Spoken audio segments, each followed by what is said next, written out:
aqui o Centro Cultural de São Vítor, somos uma associação de famílias católicas que tem como missão formar pais sábios e filhos dóceis. Então nós atuamos nas duas pontas. Por um lado, formamos os pais para que sejam sábios e queiram ensinar os seus filhos, e os filhos para que sejam dóceis e queiram aprender com os pais. Quem não me conhece, sou professor de filosofia, de teologia e também de música aqui no Centro Cultural de São Vítor. Esse evento, Contos Maravilhosos, esse nome principalmente, Contos Maravilhosos, ele se dá porque esse termo Contos Maravilhosos é o nome técnico que se utiliza para contos de fadas.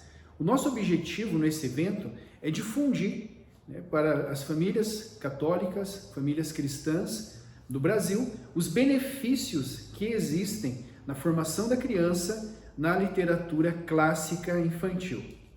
Então, como já dizia o Hans Christian Andersen, os contos de fadas são para todas as idades. São para todas as idades. Eles têm um maior proveito na infância, porque a criança é capaz de enxergar o simbólico melhor do que nós adultos, mas aquele adulto que vai buscando uma pureza, que vai buscando enxergar o mundo de maneira filosófica, ou seja, ver as coisas como elas são, sem uma complexidade da razão da vida adulta, sem uma complexidade que a própria lógica traz a nós, ele também vai tirar proveito dos contos de fadas. Então, muitas abordagens podem ser feitas dos contos de fadas. A gente vê que muitos profissionais já avaliaram os contos de fadas. Nós traremos algumas abordagens para vocês aqui. Falaremos dos contos de fadas no aspecto psicológico, no aspecto filosófico. Lembrando que os contos de fadas, eles são, alguns dizem amigos da filosofia, alguns dizem são filhos da filosofia. Eles fazem parte desse, vamos imaginar como um guarda-chuva, a filosofia, os contos de fadas estão dentro desse guarda-chuva, porque eles tratam da mesma matéria que trata a filosofia, que é a natureza humana. Então nós vamos tratar também nos aspectos teológicos, e hoje, de maneira especial, eu quero trazer aqui para vocês uma visão chestertoniana, a visão do Chesterton. O Chesterton foi um dos últimos que entendeu o valor dos contos de fadas. Para quem não conhece o Chesterton, eu estou aqui com a biografia dele. Ele é um dos maiores escritores ingleses, mas também um dos maiores escritores do mundo, da modernidade. E o Chesterton escreveu muitos livros na área religiosa, escreveu livros sobre São Francisco, livros sobre São Bento, e também escreveu muita coisa na área política, muita coisa na área filosófica. Então é um grande autor, muito difundido entre os conservadores, embora ele dizia que ele não era conservador. Ele dizia assim: eu não sei o que eu sou, mas sei que não sou conservador. Ele fala nessa biografia dele aqui. Isso me lembra, faz eu gostar do Chesterton, porque eu também me sinto assim, eu me sinto entre amigos aqui, porque a maioria do pessoal que está aqui no nosso evento são pessoas que já acompanham o nosso trabalho aqui no Centro Cultural. E eu uma vez sentei com um padre, e o padre falou assim: olha aqui, você que é conservador vai gostar disso daqui. Eu falei: padre, eu conservador? Aí ele falou assim: você não é? Eu falei: eu gostaria de ser, mas eu me sinto uma vergonha para os conservadores. Ele falou: o que você é? Então você é um liberal? Eu falei: não, eu acho que eu seria uma vergonha também para os liberais, porque eu gosto do rito extraordinário, eu gosto de ir na missa tridentina. Então, ele falou: mas então me diga, o que você é? Eu falei: padre, eu quero ser um bom católico. Eu sou católico, é isso que eu quero ser. Então, é assim que o Chesterton se enxerga também na biografia dele. E essa biografia do Chesterton é uma coisa maravilhosa. É uma coisa muito bonita pelo seguinte: ele não vai contando apenas os fatos da sua história. Ele vai mostrando quais são as cadeias de raciocínio, quais foram as influências de pensamento na vida dele. Então, é uma biografia muito profunda, diferente do que nós estamos acostumados a ler, onde vai contando a história, apenas a parte prática, o fato do que aconteceu. Ele vai além do fato. Ele vai colocando as teorias que que foram movendo a vida dele, né? E ele vai colocando também alguns fatos interessantes, algumas histórias, né, muito divertidas. Nós trataremos também dos contos de fadas no aspecto gramatical, né, e buscando um significado mais profundo nesses contos. O homem moderno, ele não possui algo muito valioso na educação das crianças, na educação dos filhos. Se perdeu um tipo de conhecimento que o Chesterton conhecia muito bem, chamado conhecimento simbólico, ou simbolismo, como alguns preferem chamar. Eu quero, para a gente entender o que é o simbolismo, até porque eu falarei melhor do simbolismo na sexta-feira para vocês. Sexta-feira falarei mais do conhecimento simbólico, mas só para vocês entenderem, hoje quem vai estudar artes liberais, né, já aí há séculos, as artes liberais, elas incluíram o conhecimento simbólico. Então, os seminários tradicionais, que ainda tem alguns, né, aí ao redor do mundo, eles ensinam aos seminaristas o conhecimento simbólico, o trivium e o quadrivium. Lá na Idade Média, na cristandade, não precisava ter uma formação de conhecimento simbólico, porque as pessoas estavam, né, aquilo era óbvio, estava, né, no meio de todo aquele simbolismo. Inclusive a maioria das pessoas eram analfabetas e elas eram evangelizadas pelo símbolo da missa, pelo símbolo do sagrado, né? As catedrais traziam uma mensagem que era transmitida. Então, hoje, né, nos últimos aí 500 anos, foi se tornando cada vez mais necessário o estudo do simbolismo e dando-se o nome para esse conhecimento de conhecimento simbólico. Então hoje, se a pessoa vai estudar artes liberais, vai estudar trivium e quadrivium sem o conhecimento simbólico, ela vai usar o trivium e quadrivium para o mesmo objetivo da educação moderna. Qual é o objetivo da educação moderna? Qual é a finalidade da educação moderna? Formar um bom cidadão, formar um bom empregado, né? Fazer com que o meu filho consiga um bom emprego, que o meu filho tenha uma boa profissão. Essa é a finalidade pobre da educação moderna. Também falarei melhor para vocês na sexta-feira, onde o tema é educação moderna, né, ou erro da educação moderna. Então, o Chesterton, ele vai analisar os contos de fadas no aspecto simbólico, do que eles representam, né, ou seja, o que tem por trás, ou o que está escondido nos contos de fadas. Eu quero começar explicando para vocês, para a gente entender essa visão do Chesterton, eu tenho que explicar para vocês a diferença de mito, fábula e contos de fadas. Você sabe qual é essa diferença? Mito, de mitologia, né? Fábula e contos de fadas. A diferença, ela não é tão evidente. Alguns dizem assim, não, a diferença é que as fábulas têm animais que falam, mas nos contos de fadas também aparecem animais que falam, né? Como, por exemplo, o lobo falando com a Chapeuzinho Vermelho. Então, não é essa a diferença fundamental. A diferença que tem é que no mito existe um conhecimento simbólico. O mito, ele é simbólico. O mito é recheado de simbolismo. O mito não se preocupa com a moral. O importante é o simbólico, né? Ou seja, ele tem uma coisa ali, uma história, mas ele representa outra coisa. Ele simboliza outra coisa. Por exemplo, na mitologia nórdica, tem aquela história, o Anel de Nibelungo, na qual se baseou Tolkien, né, um pouco para escrever O Senhor dos Anéis, o Anel dos Nibelungos. E o Anel dos Nibelungos, ele não representa só um anel, ele representa a concupiscência, ele representa o pecado. Então ele é simbólico, aquele anel, o Anel dos Nibelungos. Tem o elmo, né, que deixa invisível a pessoa.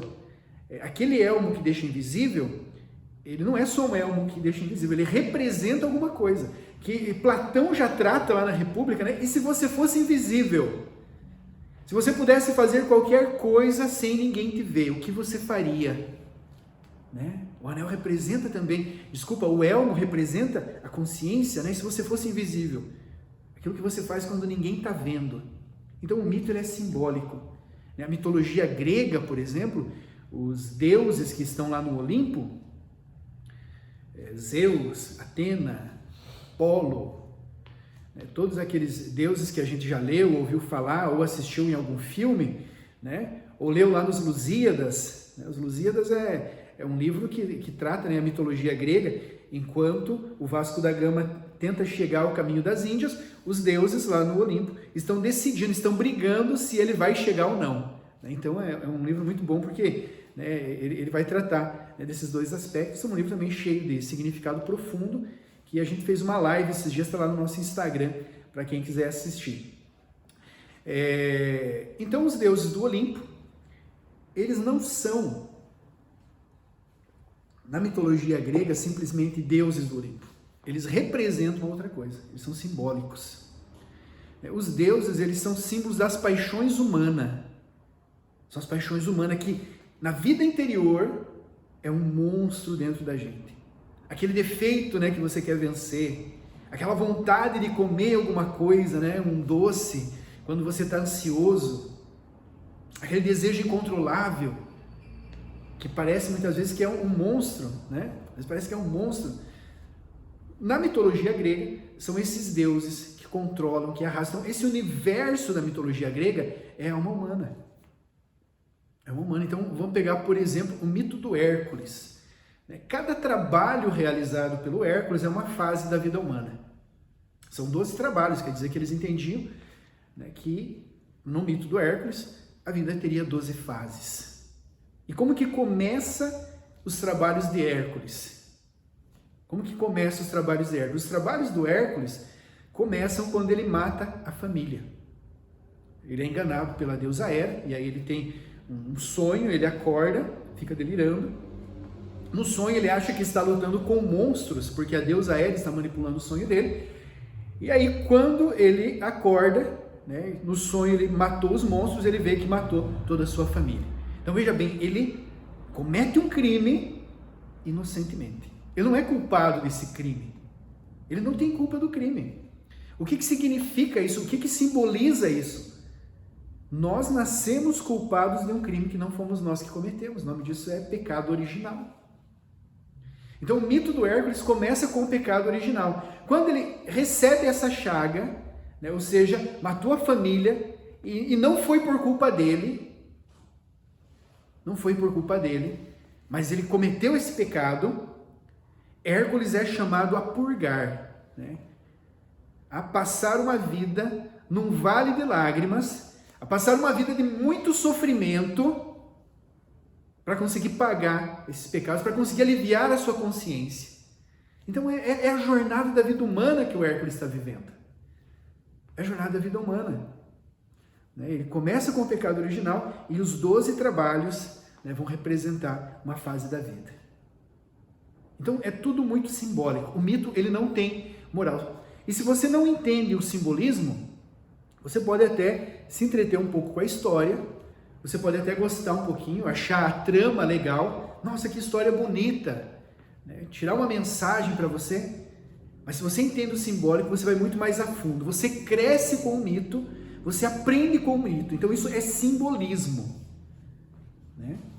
O mito vai simbolizar alguma coisa. Na sexta-feira eu vou falar mais sobre simbologia. Agora é só para a gente entender mito, fábula e conto de fada. Então no mito não há uma preocupação com a moral, há uma preocupação com o simbólico. O simbólico, ele atua na fantasia, no imaginário.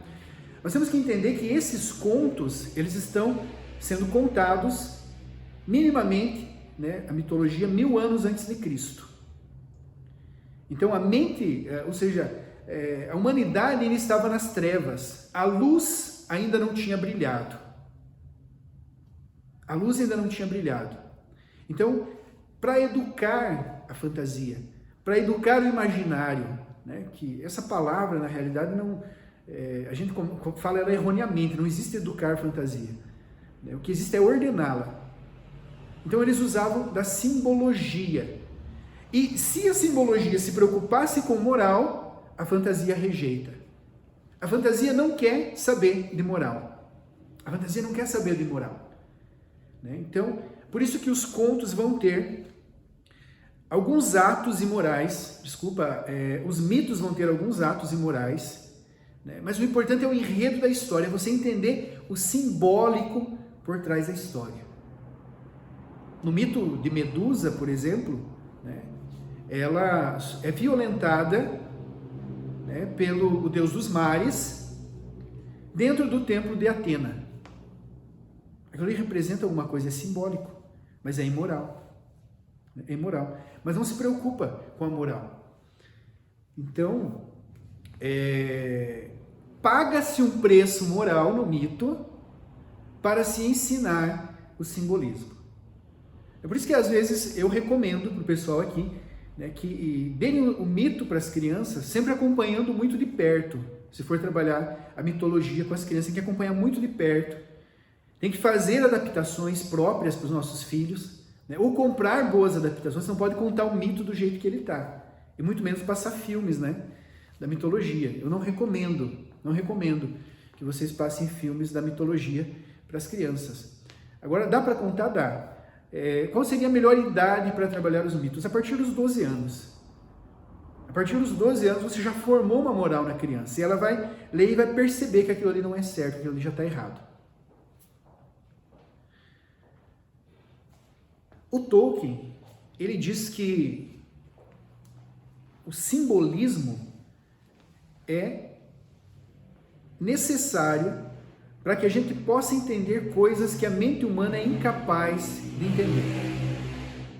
Então, o simbolismo é necessário para que a mente humana, né, faça abstrações, que ela entenda coisas que sem a simbologia ela não entenderia.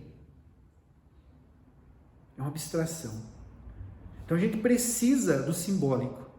O simbólico, ele vai alimentar em nós, né, um conhecimento chamado intuitivo. Nós temos conhecimento racional e o conhecimento intuitivo. O homem moderno abandonou o conhecimento intuitivo. Mas o conhecimento intuitivo é aquilo que nos coloca em ação. Os santos, né? Os santos, eles são movidos por um conhecimento intuitivo. Eles sabem o que fazer na hora certa. O santo sabe o que fazer na hora certa, né? Então, eles têm um conhecimento intuitivo elevado à perfeição. Então, quando nós podemos, por exemplo, pegar e ensinar uma pessoa arquitetura, ela ler muitos livros, fazer muitos cursos de arquitetura, e quando chegar a hora dela fazer um projeto, construir uma casa, ela não conseguir. Faltou o conhecimento intuitivo. Então, como que faz para cobrir essa brecha, né, do conhecimento intuitivo? Então, eu vou ter o estágio, né? Na medicina eu vou ter a residência, onde o médico vai lá e vai ensinar, você vai ficar um tempo só olhando.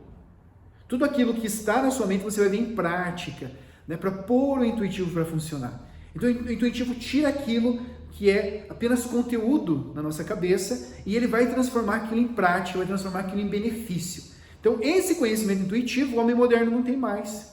Ele não busca mais conhecimento intuitivo. Esse conhecimento intuitivo ele é aperfeiçoado pelo simbolismo. Olha, eu ia falar isso na sexta, né?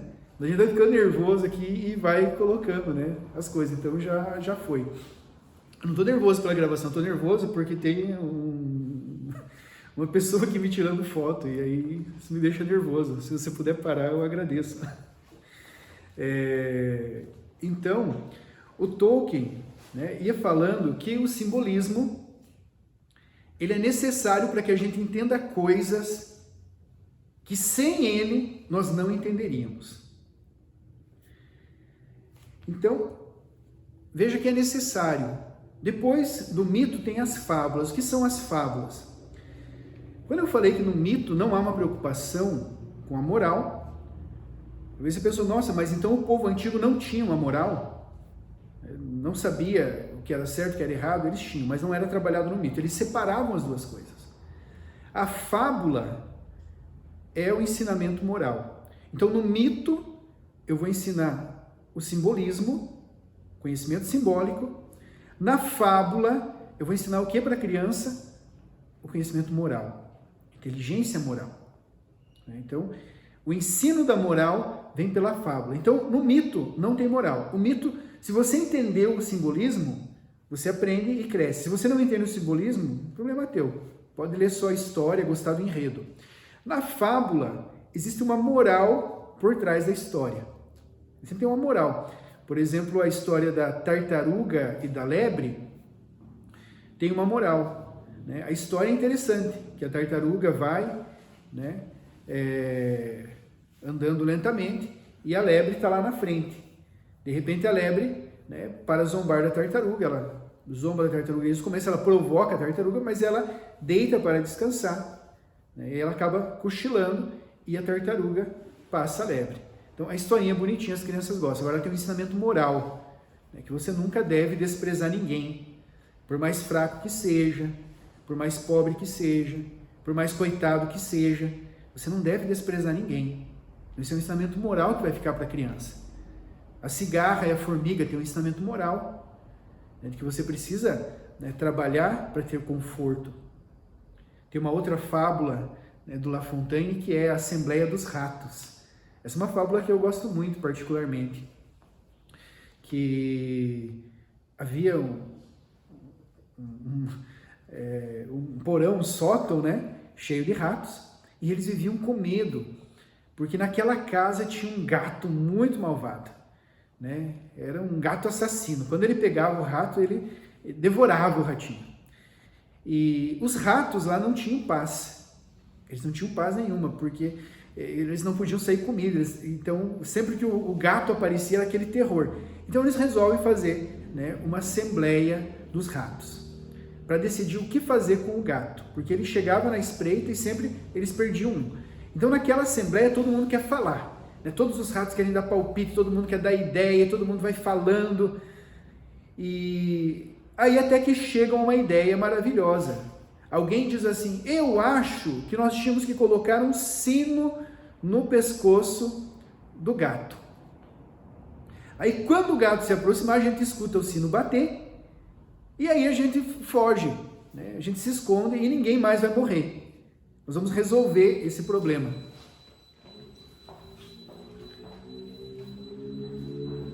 E aí o diretor, né, o presidente que está fazendo a reunião, ele diz: nossa, que ideia maravilhosa, que ideia magnífica. Agora, eu só queria saber quem que vai colocar o sino no pescoço do gato. Quem se habilita a fazer isso? Aí esvaziou a sala, não ficou ninguém. Foram todos embora. Então tem ensinamento moral aí, né? Vários ensinamentos morais, porque a fábula tem isso, ela não tem só um ensinamento moral, ela pode ter vários. E ela pode ter ensinamentos morais que derivam de um outro ensinamento moral. Então, por exemplo, nessa fábula, né? Falar é fácil. Né? Falar é fácil. Dar palpite na vida dos outros é fácil. Né? Ser coach, né? Mostrar, dizer como que tem que fazer, como que você tem que organizar a vida, como que você tem que organizar o teu horário, né? Como que tem que funcionar a casa dos outros, ver problema na vida dos outros, não, porque olha, ela está alfabetizando o filho dela em casa, deveria mandar para a escola, porque a escola é melhor, porque a escola tem isso, isso, isso e aquilo, ela não está conseguindo, né? Ou o contrário, né? Alguém que alfabetiza em casa diz que não, olha, está mandando para a escola, tem que tirar. É fácil a gente dar palpite na vida dos outros, é fácil a gente dar ideia para os outros fazerem. Agora, na hora de fazer, na hora de pôr o sino no pescoço do gato, aí ninguém quer fazer. Então essa é a fábula, né? A fábula traz ensinamento moral. O mito traz o simbolismo, o conhecimento simbólico.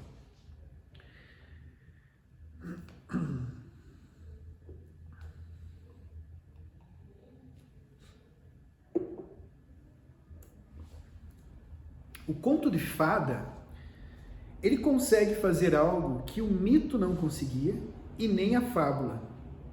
Então, o mito e a fábula, eles eram incapazes. Ou eles eram uma coisa, ou eles eram outra. Não tem como trabalhar o mito e moral, e não tem como trabalhar a fábula e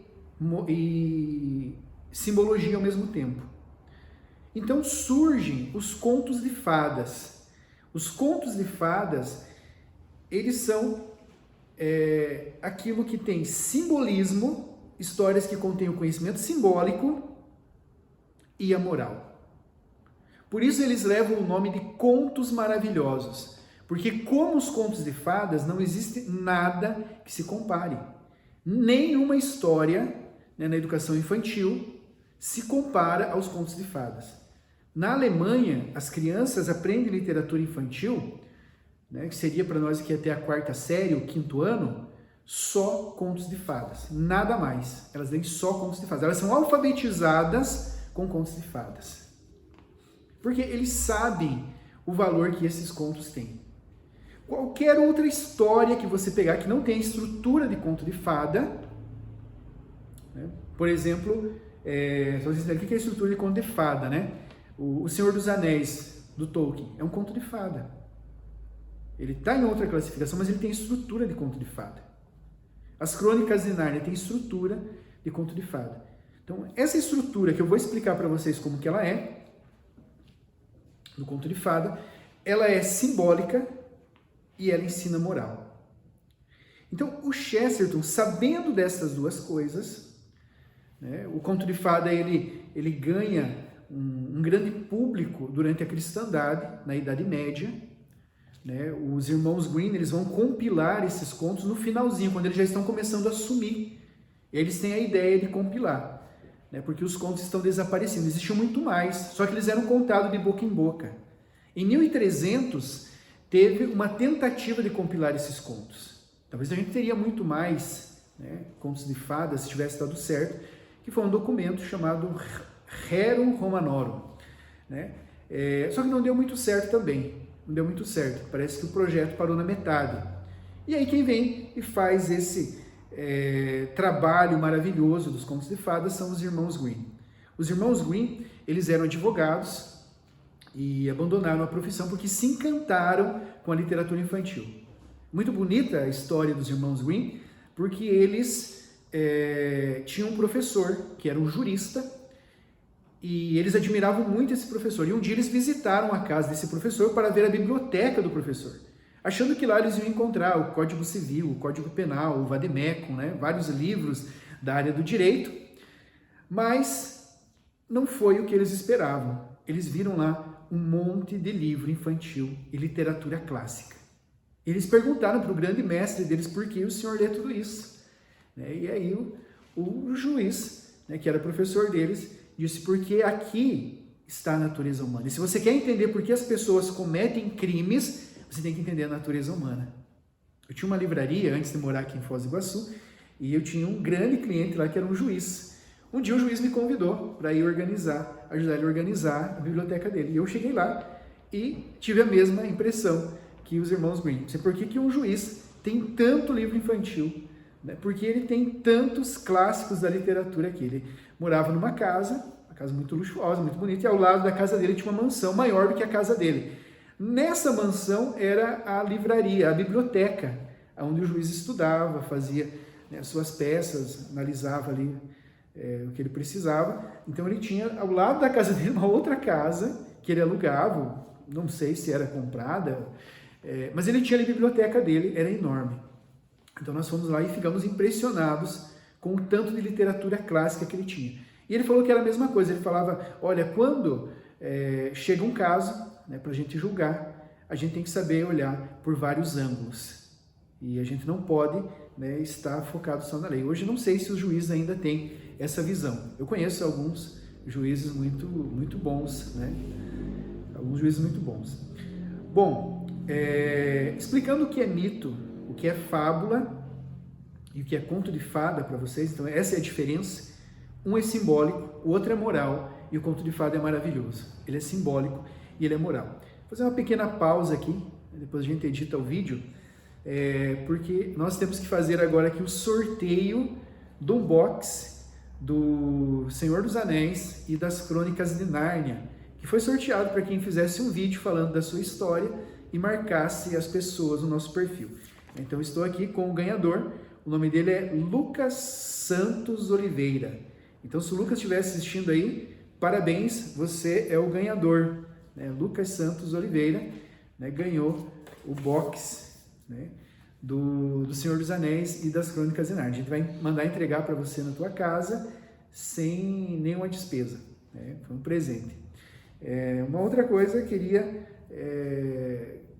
deixa eu ver aqui, agradecer a presença, né, dizer que está presente aqui o Colégio São José da Divina Providência, de Poços de Caldas, Minas Gerais, o Colégio Mater Dei de Jaú, né, São Paulo, a pessoa do Padre Tiago, né, então uma alegria vocês estarem aqui conosco, o Colégio Mater Puríssima de São Bernardo do Campo e o Colégio Everest, que eu não sei de onde é porque tem em vários lugares, né? Então temos aí 4 colégios católicos acompanhando a nossa jornada de literatura infantil. Então sejam muito bem-vindos, né?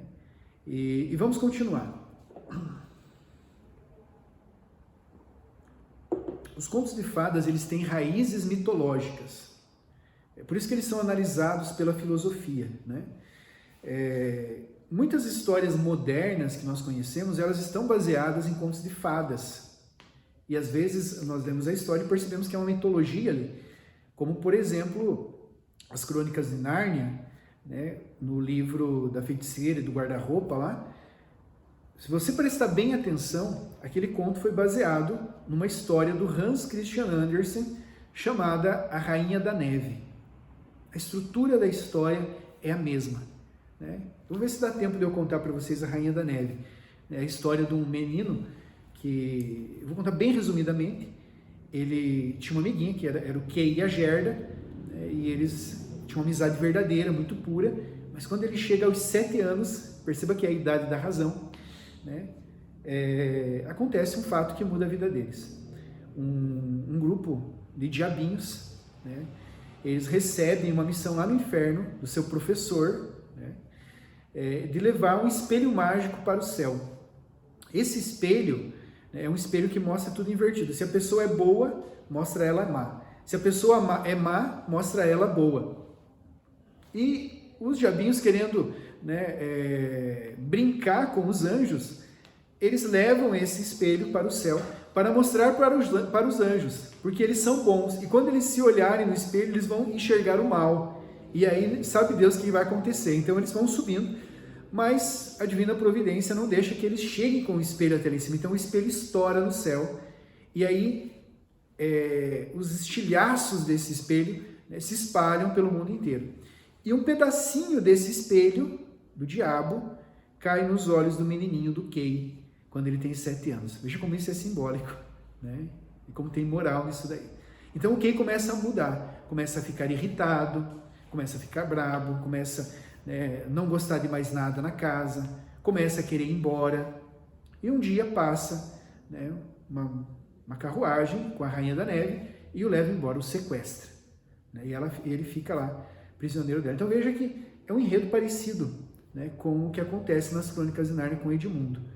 Uma Rainha da Neve, né, o leva embora, né, depois de ele ter provado do pecado, né, ela leva ele, e a mesma coisa acontece com o quê? Quando o estilhaço, né, cai no olho dele, esse estilhaço é o pecado, né, que entra na idade da razão.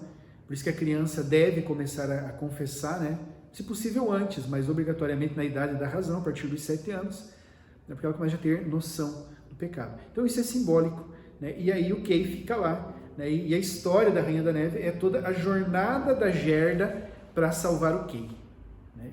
Resumidamente, quando ela chega até lá, ela reza um Pai Nosso, né, chorando, e as lágrimas dela caem no chão. Deus ouve e começa a levantar os soldados da neve, né, para ajudá-la a salvar o Kay. Isso é um conto do Hans Christian Andersen, que a gente indica, e vamos mandar para vocês um PDF depois nos grupos, né, para vocês terem esses contos aí que eu estou citando, sem precisar gastar, né, com os livros. Mas quem quiser comprar, também a gente faz indicações lá nos grupos para vocês das obras do Hans Christian Andersen e dos irmãos Grimm, que a gente usa aqui no Centro Cultural. Charles Dickens, não sei se vocês já conhecem, ele é autor de um livro muito famoso chamado David Copperfield, de um outro livro muito famoso chamado Oliver Twist, e daquele famoso conto de Natal, né? A Christmas Carol é uma canção de Natal, mas no Brasil chama um conto de Natal. E o Charles Dickens, ele teve uma experiência profunda com os contos de fadas. E ele diz que toda a sua imaginação, toda a sua fantasia, né, tudo que ele conseguiu imaginar para fazer as suas grandes obras, um dos maiores escritores do mundo, pode-se dizer, do Charles Dickens. Ele diz que vem inspiração dos contos de fadas. Ele fala uma coisa muito bonita. Ele diz assim, que o primeiro amor da minha vida foi a Chapeuzinho Vermelho. Se eu tivesse conseguido casar com ela, eu teria encontrado a minha bem-aventurança. Se tivesse casado com a Chapeuzinho Vermelho, eu teria encontrado a minha bem-aventurança. É profundo, isso é bonito. Então, é do Charles Dickens. Outra pessoa que falou bem dos contos de fadas é o Albert Einstein, como a gente pôs aí até em algumas propagandas nossas. Ele disse que se você quer que teu filho seja inteligente, ensine, leia contos de fadas para ele. Agora, se você quer que teu filho seja muito inteligente, leia muitos contos de fadas para ele. Isso quem falou foi o Albert Einstein. E alguém que a gente considera, né, já da modernidade, o padre Paulo Ricardo mesmo. Né? Ele disse que os contos de fadas são melhor entendidos pela mente humana do que a teologia. A teologia é mais rica, é mais profunda, mas nem todos conseguem entender. Nem todos conseguem entender o que tem ali. Né? Agora, os contos de fadas, ele é para todo mundo. Ele é para todo mundo. Eles são chamados de contos populares também, né? Esse nome é popular, não é porque é o conto para o povão, é contos populares, porque todo mundo consegue tirar alguma coisa boa. Se você lê, por exemplo, a Branca de Neve, né, ou a Chapeuzinho Vermelho, e você conhece o conto, alguém já te explicou, né, já te deu elementos simbólicos para você entender a profundidade do conto, você tira um proveito simbólico. E a tua fantasia vai tirar vantagem disso. O teu imaginário, né, vai se alimentar nesse simbolismo. Agora, se você não tem esse nível simbólico, não entende o que tem por trás, você pode tirar uma lição moral. Como no Chapeuzinho Vermelho, uma criança ao ler, né, a criança não tem ainda noção do conhecimento simbólico, ela já tem, mas está em formação. Então a criança tira a lição de que ela tem que obedecer à mãe. E que se ela desobedecer à mãe, coisas horríveis podem acontecer com ela, porque ela desviou o caminho, porque ela pegou um atalho. Então tem um ensinamento moral. Agora tem um significado, né, muito mais profundo, que é esse que o Charles Dickens viu. Né, ao ponto de falar assim que a Chapeuzinho Vermelho seria a bem-aventurança da minha vida, se eu tivesse me casado com ela. A bem-aventurança é o céu, é o sentido da nossa vida. É aquilo que nós buscamos, né, para conseguir levantar todos os dias, é a nossa bem-aventurança. E nós seremos felizes se durante a nossa vida nós encontrarmos a nossa bem-aventurança. E cada pessoa tem a sua bem-aventurança. Então, quando ele diz que a Chapeuzinho Vermelho seria a bem-aventurança da vida dele se ele tivesse casado com ela, veja que ele enxergou algo muito profundo nesse conto. Que nós queremos, com essa jornada, ensinar vocês a encontrar esse significado profundo, esse simbolismo que existe por trás de cada história.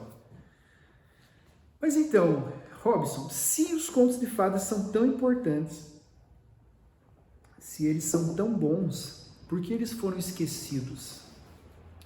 Eles não foram esquecidos, eles foram roubados. Esses contos eram contados na cristandade. Muitos desses contos surgiram em mosteiros. Outros surgiram de situações da vida real que iam passando, né, de geração em geração e ganhando elementos mitológicos para parecerem mais fantásticos. E aí viravam contos de fadas. Então alguns aconteceram, outros foram criados. Alguns vêm do povo e outros vinham dos mosteiros para ensinar algo profundo para as pessoas. E ele estava entre as pessoas virtuosas. Agora, sabendo da força que tem os contos de fadas, algumas pessoas começaram a querer tirar uma vantagem pessoal dos contos de fadas. E aí começaram a distorcê-los. Como, por exemplo, o Freud, quando criou a psicanálise, ele entendeu a força que tinha os contos de fadas na mente de uma criança. Inclusive, o tanto que ele estava, né, entendendo o simbolismo, né, ele fez uma boa pesquisa do simbolismo, mas ao final ele conclui, né, ele tem premissas certas, mas ele tira uma conclusão errada. Né? Mas o que ele mais trata é o tal do complexo de Édipo. Né? E Édipo é da mitologia grega. É da mitologia grega. É um jovem, né, que por né, uma desgraça, ele acaba casando com a própria mãe sem saber. Sem saber, ele casa com a própria mãe. Então, o complexo de Édipo, né, que o Freud vai tratar, vem, né, de um mito, da mitologia grega. E ele vai também investigar os contos de fadas. E aí o Freud diz o seguinte: isso daqui tem um impacto gigantesco na criança. A gente precisa criar algo parecido dentro da psicanálise para trabalhar na criança. Porque se os pais contam esses contos para a criança, e aí ela chega aqui, a gente já não consegue fazer mais nada. Não consegue fazer mais nada. Então a gente precisa criar uma coisa nova. E ele tentou por muitos anos criar algo novo e não conseguiu.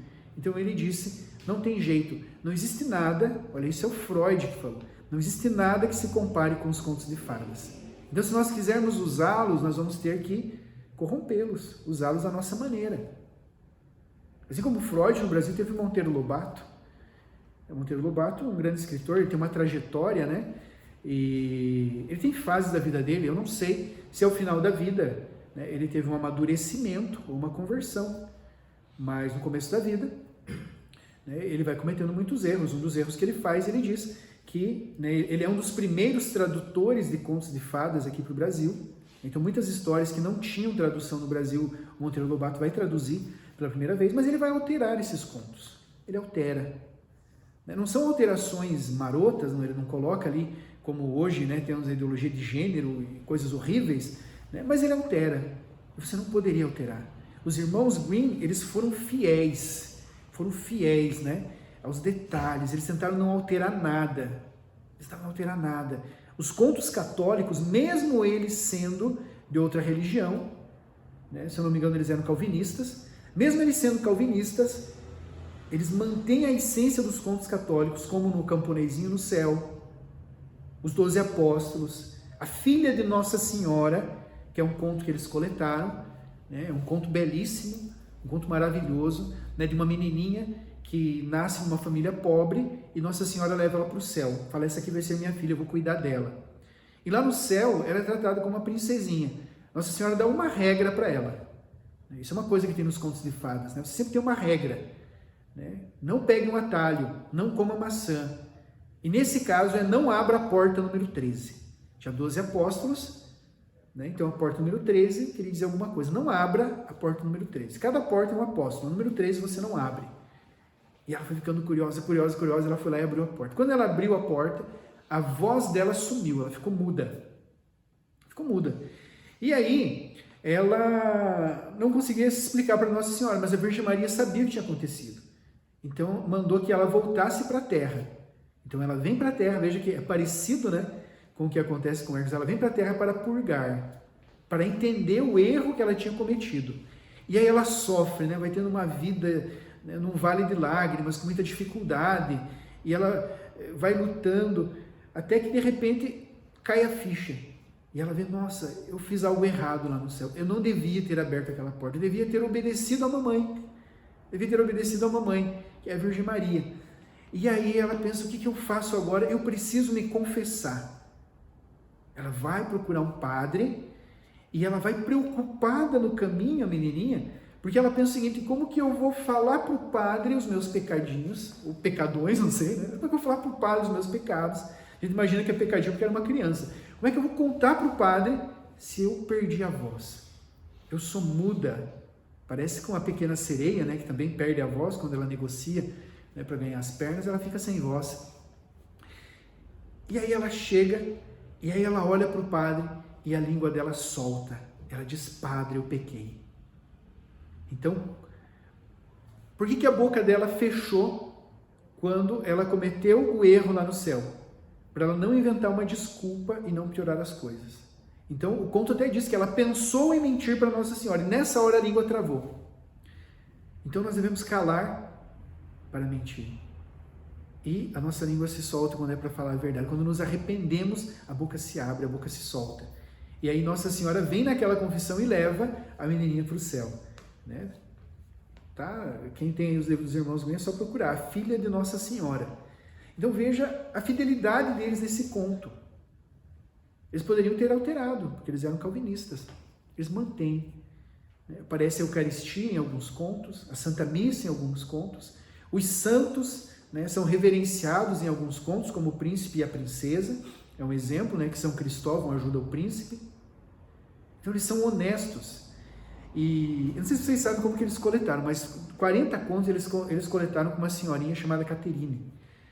Né? E ela era uma velhinha, que ela tinha os contos todos na cabeça, ela não tinha eles escritos. O pai dela contava para ela. Eu fico pensando como é que esse pai contava os contos para ela ter 70 contos na cabeça, e são os contos mais sofisticados dos irmãos Grimm. Os mais completos, né? Os mais compridos, os mais bonitos, veio dela, essa Catarina. Por exemplo, João e Maria, foi ela que contou. E na primeira edição eles até fazem uma homenagem para essa Catarina. E aí, ela falou para eles assim: eu conto para vocês os contos, mas tem duas condições. Uma é que vocês não alterem nada do que eu vou falar. Quando terminar o livro, vocês tragam ele de volta, eu vou fazer uma revisão, e tudo que eu pedir para vocês mudarem, vocês vão mudar. Porque tem que ficar do jeito que eu falei, vocês não podem trocar nada. O papai falou que era muito importante isso daqui. Foi uma coisa igual a Mary Poppins, né? Quando a Pamela Travers, ela se reuniu com o Walt Disney para fazer o filme, foi uma guerra, né? Ela saiu chorando dentro do cinema quando ela assistiu o filme, falou: e não foi isso que eu escrevi. Né? Então ela ficou decepcionadíssima. Então ela falou: não, eu não quero passar pelo que o Travers passou. Né? Então vocês tragam, eles vão fazer uma revisão antes de vocês publicarem. Essa é a primeira condição. A segunda condição é que vocês venham todo dia tomar chá comigo, porque muito tempo que eu não tenho visita e eu adoro tomar chá. E aí eles aceitaram, então todo dia eles iam lá, os irmãos meus sentavam com essa senhora, com essa velhinha, chamada Catarina, para tomar chá e ouvir os contos de fadas. E graças a Deus, né, por eles e ela, nós temos os contos hoje, para a gente poder passar para os nossos filhos. Então você não pode alterar os contos. Uma outra pessoa, eu não estou falando que essas pessoas são maus, pode ser que seja, mas eu estou falando que elas alteraram em benefício próprio. Uma outra pessoa foi o Walt Disney. O Walt Disney, eu não vejo ele como um cara mau, né? O fundador, o próprio Walt Disney, né? Hoje a empresa, a gente sabe que está bem corrompida, né? Mas eu falo dele, né, da pessoa, o que ele queria? Ele queria fazer filme com esses contos, tornar os contos de fadas populares, mas ele queria que o filme tivesse bilheteria. Para o filme ter bilheteria naquela época, o filme precisava ser bonitinho, encantador. E os contos de fadas, eles não são tão bonitinhos, né? Eles não são tão encantadores quanto parecem. Tem gente que até fica na dúvida, mas será que é para criança isso daqui mesmo? Nossa, mas a versão original, ela é muito grotesca, né? Mas é assim mesmo, faz parte da estrutura do conto de fada. Acontece que a criança vê o conto diferente de nós adultos. Então, esses aspectos, né, do mal que acontece nos contos de fadas, eles são necessários e não podem ser tirados. Então, o que o Disney fez? Ele tirou, né, tudo aquilo que era feio dos contos de fadas. Ele deixou só o encanto, só o bonitinho. Mas é uma coisa que não poderia ter sido alterada. Então, o que ele fez? Ele roubou o significado simbólico dos contos. Até tem o significado moral, aqueles filmes mais antigos da Disney, né, o significado moral ainda está ali, a criança percebe, nós percebemos, a história é bonitinha, né, o enredo é maravilhoso, mas o simbolismo ele tirou. É porque o simbolismo, ele precisava que o conto estivesse inteiro. É porque cada coisa simboliza uma coisa e juntando tudo você tem um entendimento simbólico daquele conto. E é onde está o crescimento. Então perceba que, para a gente entender essa questão, né, de não alterar o conto, contar ele de forma mais bonitinha, comprar as adaptações para as crianças, né, aquela ilustração que não é tão feia, não é tão malvada. Perceba que no conto de fada sempre tem uma bem-aventurança a ser alcançada. Né? Tem uma bem-aventurança que o personagem principal quer alcançar. E aí ele vai desenvolver a sua jornada. Né? Vai desenvolver a sua jornada. Mas além da bem-aventurança, sempre tem uma advertência. Sempre tem uma advertência. Que se você fizer aquilo, você não alcança a bem-aventurança. Ou se você fizer aquilo, você vai ter que pagar um preço caro para alcançar a bem-aventurança. Então, a bem-aventurança da Chapeuzinho Vermelho, né? Não de forma simbólica, de forma de como está ali. Bem-aventurança da Chapeuzinho Vermelho, visitar a avó que ela amava muito. É o amor, alcançar alguém que ela amava muito. Então, ela quer alcançar aquela bem-aventurança. Mas ela não poderia pegar o atalho. Tinha uma advertência. Quando ela pegou o atalho, começou a sua jornada. Agora ela vai ter que pagar um alto preço para poder ficar tranquila com a avó na casa da avó, comendo docinho. Passar uns dias lá com a vovó. Então, o conto de fada ele tem uma estrutura, né, que é própria para a criança. Você veja que a lógica, ela tem uma pedra de tropeço já na entrada. A lógica não é bem-vinda no conto de fada. Ele não é um conto racional. Por isso que o adulto às vezes lê, mas não faz sentido. Pegar a própria Chapeuzinho Vermelho. Onde é que está a lógica disso daí? A mãe pegar uma menininha, 6, 7 anos, soltar numa floresta sozinha. A floresta está infestada de lobos, com uma cestinha cheia de comida e ainda com um chapeuzinho vermelho para chamar a atenção dos animais. Não tem lógica isso daí. Então, logo no começo, a nossa razão, o racionalismo já tropeça. E ele para, não, aqui não é para mim. Eu vou para outro lugar. Não gostei dessa brincadeira. Então, esse é um tropeço, né? Uma pedra de tropeço para a razão. Porque ali se fala uma outra língua. Ali se fala de uma outra coisa. Nós usamos na propaganda o mundo dentro de outro mundo. O que isso significa? É de Nárnia, né? Uma Nárnia dentro de outra Nárnia. Mas o que isso significa? Isso significa que se existe um mundo e existe um outro mundo dentro de outro mundo, cada mundo tem seu tempo. Quer dizer que existe um tempo dentro de um outro tempo.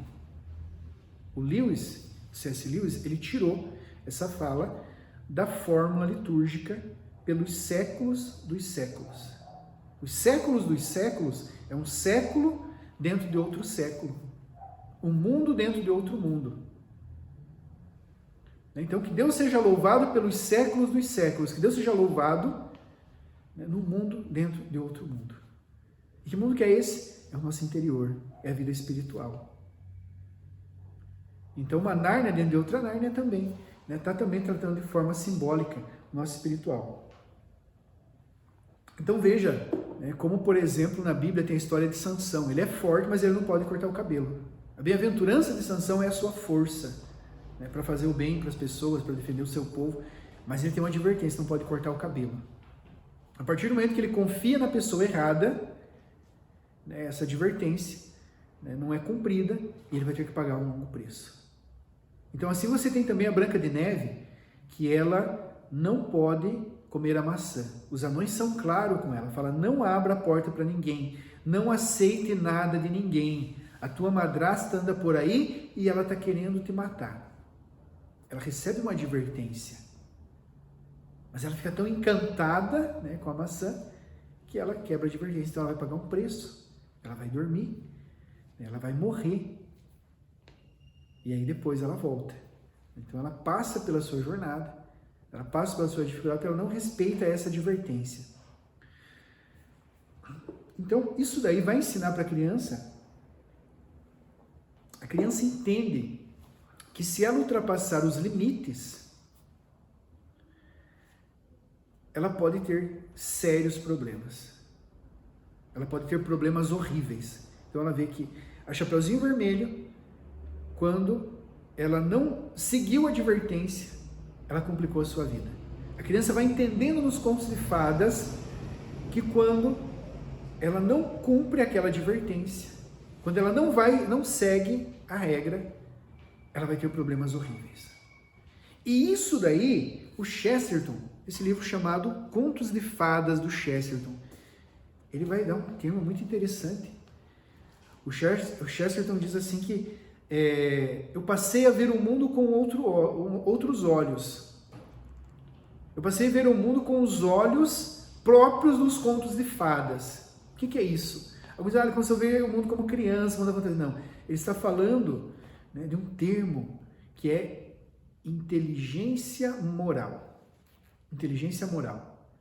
Que é ordenar a fantasia, conseguir colocar um elemento moral dentro da fantasia, utilizando do simbólico, para que quando a razão falhe, a fantasia, que é uma inimiga nossa, como diz Santa Teresa d'Ávila, a louca da casa, de repente a louca diz, não é certo fazer isso.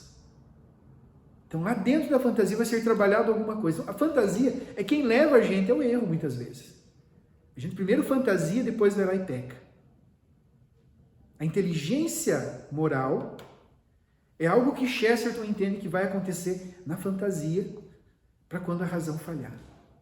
Porque na razão, na moral, que as fábulas ensinam, nós entendemos o que é certo e o que é errado.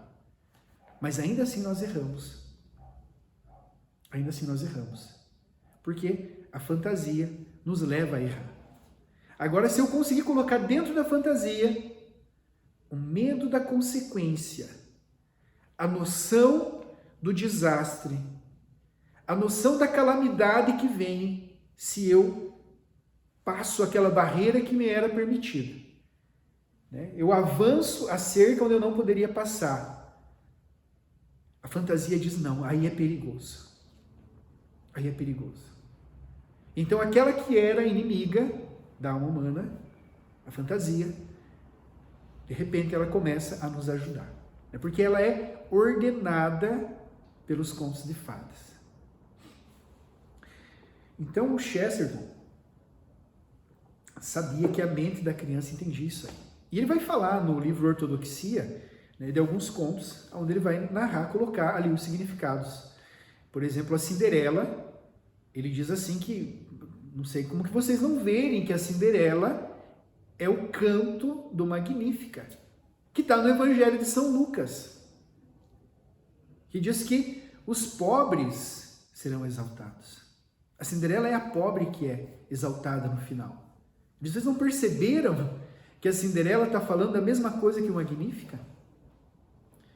Ou ele fala também da Bela e a Fera, né? Que ele diz, ali está uma grande lição de caridade, de que a fera precisa ser amada para se tornar amável. Isso é um princípio educacional. Nós queremos que a criança seja amável. Nós queremos que o marido seja amável. Nós queremos que a esposa seja amável. Mas o amável não começa no amável. O amável começa no ser amado. Então, se eu quero que o meu filho seja amável comigo, ele precisa ser amado por mim. Mas ser amado de verdade, né? Ser amado é ver que o outro dá vida. Amar é sacrifício. Amar é sacrifício. Então, o sacrifício pelo meu filho vai tornar ele amável. Ele vai perceber o quanto eu me sacrifico por ele, ele vai me amar. No começo ele não entende, mas quando ele vai crescendo, ele vai entendendo tudo isso. Então, é a lição da Bela e a Fera, diz o Chesterton. Que a fera precisa ser amada para se tornar amável. E essa fera não é um monstro lá fora, que, como está no desenho, né, como está nas ilustrações. Essa fera é aqui dentro. Essa fera está dentro de cada um de nós. E essa fera, no outro, precisa ser amada por nós. Ele fala também do João e o pé de feijão, né, que João, quando sobe o pé de feijão, não está buscando ovos de ouro. Ele nem sabia que tinha ovos de ouro lá. João está atrás da sua bem-aventurança. Então ele vai trazendo as coisas do céu, né, para a sua bem-aventurança, achando que a felicidade está ali. Então ele traz uma coisa, não é, depois ele sobe 3 vezes ao céu, até que ele percebe a sua bem-aventurança. E aí depois nunca mais falta nada para o João. Buscai as coisas do alto e não vai faltar mais nada. Tudo mais vos será acrescentado. Então João buscou as coisas do alto e no final João casa com uma princesa. Se vocês já leram um conto original, vocês vão saber disso. João casa com uma princesa. E casar-se com um príncipe, casar-se com uma princesa, significa enobrecer a alma. É um casamento que acontece dentro da gente. A nossa alma é enobrecida. Os nossos pensamentos são elevados. Como quando o príncipe sobe, né, pelo cabelo de Rapunzel, o cabelo aos pensamentos, quer dizer, o pensamento de Rapunzel é enobrecido, é enriquecido. Ela começa a ter pensamento de coisas do alto e não mais está voltada para o mundo material, para as suas dificuldades, para aquela torre que ela está trancada, né? Mas ela começa a olhar as coisas do alto. E aí ela também rompe uma advertência e ela vai viver a sua saga, mas no final ela vai ter a sua bem-aventurança. Então o Chesterton descreve que os contos de fadas são capazes de ensinar verdades.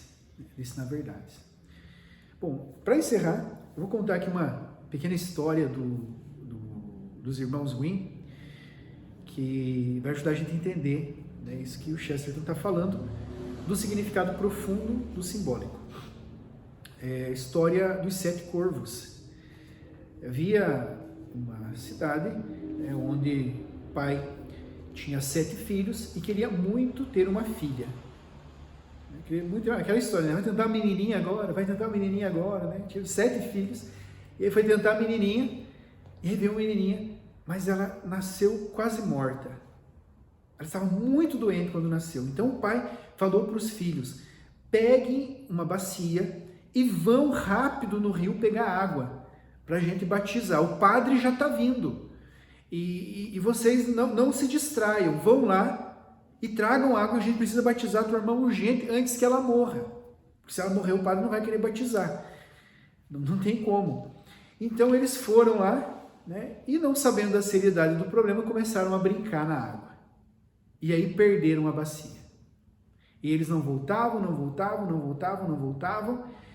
E aí o pai falou assim, jogou uma maldição nos filhos. Falou: se eles perderam a bacia, que eles virem corvos. Pouco tempo depois, né, outra pessoa vai buscar água, traz a água, batizam a menininha, mas ele vê 7 corvos voando por cima da casa dele. Os filhos deles viram corvo. Então a menininha, ela cresce, é uma menina sara bem, vive feliz, só que ela um dia está brincando e uma vizinha fala: nossa, pena que os irmãos dela tiveram que pagar tão caro para que ela vivesse. E ela quis saber o que era aquela história, perguntou para o pai dela, e o pai dela contou para ela, falou: aconteceu o seguinte, teus irmãos foram buscar água, não voltaram, de uma maldição, e eles viraram um corvo, e eu sei que eles estão trancados numa montanha de vidro, uma montanha de cristal, não sei onde, eles não podem sair de lá por causa da maldição. E aí a única maneira, né, de eles voltarem a ser humano seria a menina ir até eles e perdoar eles. Então ela vai, né, ela encontra uma fada, e aí a fada diz para ela assim: você precisa de uma chave para entrar nessa montanha de cristal. Tem uma porta de vidro que só abre com esse ossinho aqui, e dá uma chave no formato de um ossinho, quer dizer, um ossinho no formato de uma chave para ela abrir a montanha para salvar os irmãos. E ela vai vivendo também uma jornada, né, um conto, vai tendo várias, né, coisas que ela tem que passar, e aí ela chega lá, e por causa dessas coisas que ela vai vivendo no caminho, ela perde o ossinho. Então o que ela faz por amor aos irmãos? Ela pega uma faca e corta o seu mindinho, né, tira toda a carne do seu dedinho, e enfia o dedinho no trinco e abre a porta. E assim ela perdoa os irmãos e salva os irmãos. Eles voltam à forma humana e vão para a casa do pai. Então, bonitinho, né? Historinha. Agora, você pode entender o significado moral. Tem uma moral nesse conto, de que os irmãos não obedeceram o pai e pagaram caro. Mas eu quero falar para você do simbólico. Do simbólico. Esses 7 irmãos, percebam que quando que eles somem? Quando a menina é batizada. Quando ela é batizada. Essa menina representa o cristianismo. O cristianismo. É a nova religião. É o catolicismo que surge. E quando ele surge, aquelas 7 religiões, né, que são representadas pelos 7 planetas, né, até onde se entendia naquela época, 7 planetas, que representam 7 religiões, elas são colocadas na escuridão. Elas viram corvo. São colocadas na escuridão. É preciso que essa nova religião agora parta em missão de salvação. E aí ela vai. E até mesmo aqueles que estavam na escuridão, quando verem a nova religião e a aceitam, ou seja, eles perdoaram ela, né? Falaram, não é culpa sua, e eles se reconciliaram. O que acontece com os corvos? Eles voltam à forma humana, voltam à natureza humana e voltam com a irmãzinha para a casa do Pai. Então, que todas aquelas religiões, né, que, como surgimento do cristianismo, que é representado por um batismo, nesse conto, é um batizado, né, renega essas religiões da escuridão, agora elas são chamadas de volta à luz.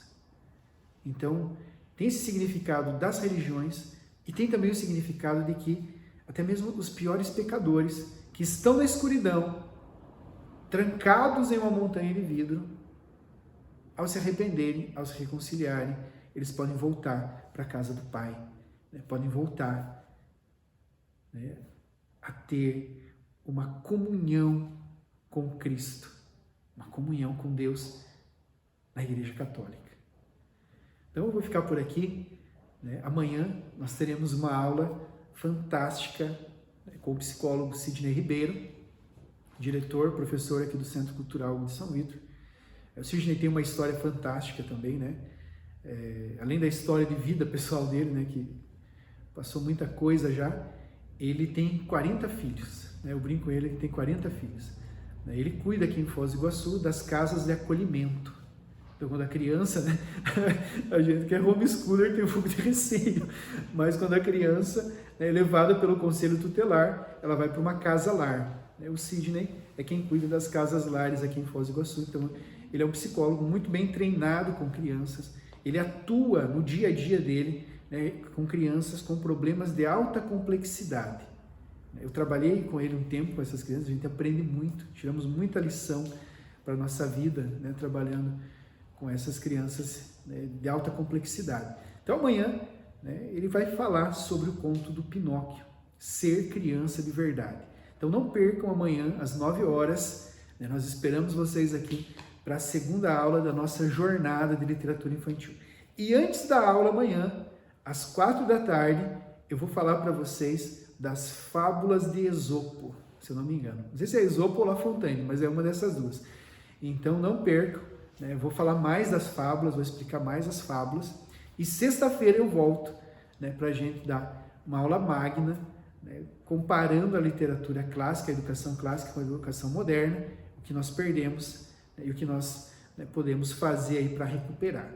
Então, muito obrigado, Deus abençoe a todos vocês. Gostaria de terminar aqui com uma oração à Virgem Maria. Em nome do Pai, do Filho e do Espírito Santo. Amém. Ave Maria, cheia de graça, o Senhor é convosco. Bendita sois vós entre as mulheres, e bendito é o fruto do vosso ventre, Jesus. Santa Maria, Mãe de Deus, rogai por nós, pecadores, agora e na hora de nossa morte. Amém. Em nome do Pai, do Filho e do Espírito Santo. Amém. Até amanhã.